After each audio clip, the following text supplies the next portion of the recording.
What's up, y'all? My name is John Dang, and I'll be talking about the 1930s to 1940s. Some of the most notable key events that happened during this time period which affected the United States economically was the stock market crash. This was also known as the Great Crash or Black Thursday. This was an event when investors traded around 16 million shares worth about $14 billion in a single day, which led to panic and unstable financial markets.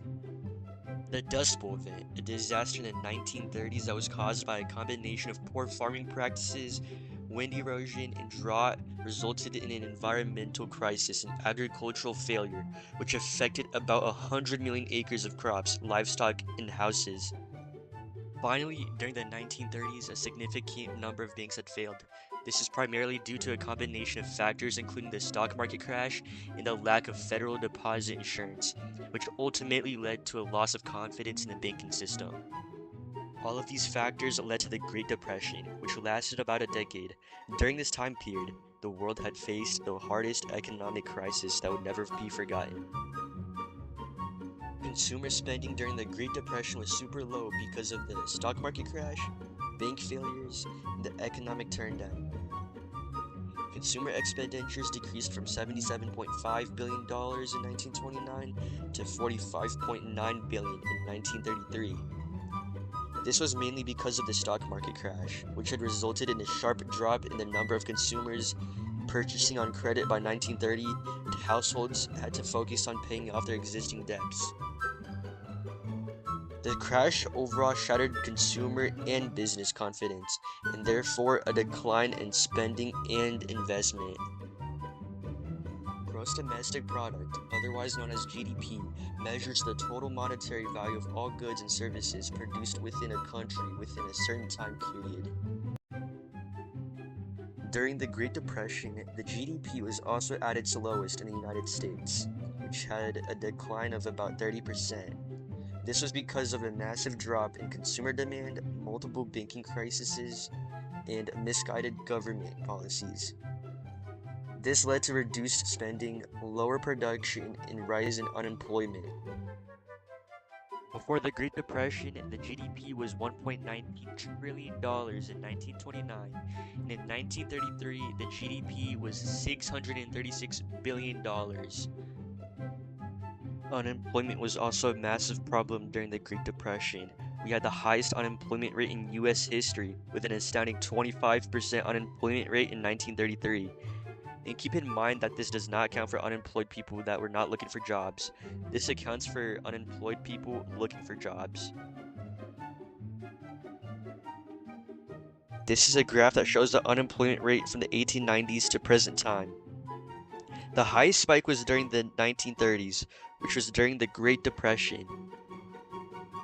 The economic impact of interest rate fluctuations during the Great Depression also played a factor in the economy. Some key factors of this was that the nominal interest rate, which is a percentage of interest accounted before inflation, decreased over the following years. Real interest rate is nominal interest rate but adjusted after inflation, and it increased over time, with its peak being in 1932, after decreasing in 1933. And nominal interest rates were decreased in an attempt to stimulate the economy. Also, we had a negative rate of inflation during this time period, which is called deflation. Deflation is when the general prices of goods and services decrease, which may seem like a good thing, but deflation is actually a sign of a weak economy, which is a bad thing. We have four main stages in our business cycle. Expansion, which means that the economy is thriving, consumers feel confident about their ability to spend. A peak, which represents the highest point of an economic expansion before it begins to experience an economic turndown. A contraction, where this phase is characterized by decreased consumer spending and businesses reduce their investment.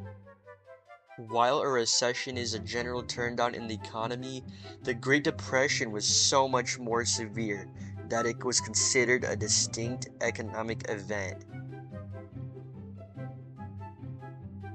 Economists usually use the term depression for extreme periods of economic decline, lasting years, and massive job losses and bankruptcies. This means that recessions are way more common than depressions because depressions have a more severe impact on the economy. The nature of taxes during the Great Depression had increased primarily due to shrinking government revenue. In 1929, taxes were 4.3 before the Great Depression and had risen to 7.4 during the Great Depression in 1932. In 1932, the top marginal tax rate, which is the highest tax rate you'll pay in your taxable income, went from 25% to 63% for income, estate, and corporate taxes, which is more than double. The reason why they raised taxes was because of the government wanting to balance the federal budget. The Federal Reserve implemented tight monetary policies by raising interest rates and restricting the growth of money supply. And during the banking panics, the Federal Reserve failed to provide sufficient liquidity to banks, leading to widespread bank failures and a sharp decline in the money supply. Fiscal policy played a significant role in the Great Depression, but its effectiveness was limited by political constraints. At first, the government pursued contractionary fiscal policies by raising taxes and cutting spending to balance budgets. However, this made it worse by reducing aggregate spending. Later, some governments shifted toward expansionary fiscal policies to stimulate the economy by increasing spending on public works, relief programs, which provided assistance to the unemployed. Some key takeaways you guys should take note of is that the stock market had crashed, the Dust Bowl had affected millions of acres of land. All these caused consumer spending to be low. We had the highest unemployment rate in United States history at a whopping 25%. Our GDP had decreased significantly, taxes were up to 79%, and governments shifted towards expansionary fiscal policies to stimulate the economy. Brought to you by Mr. Brady. The end.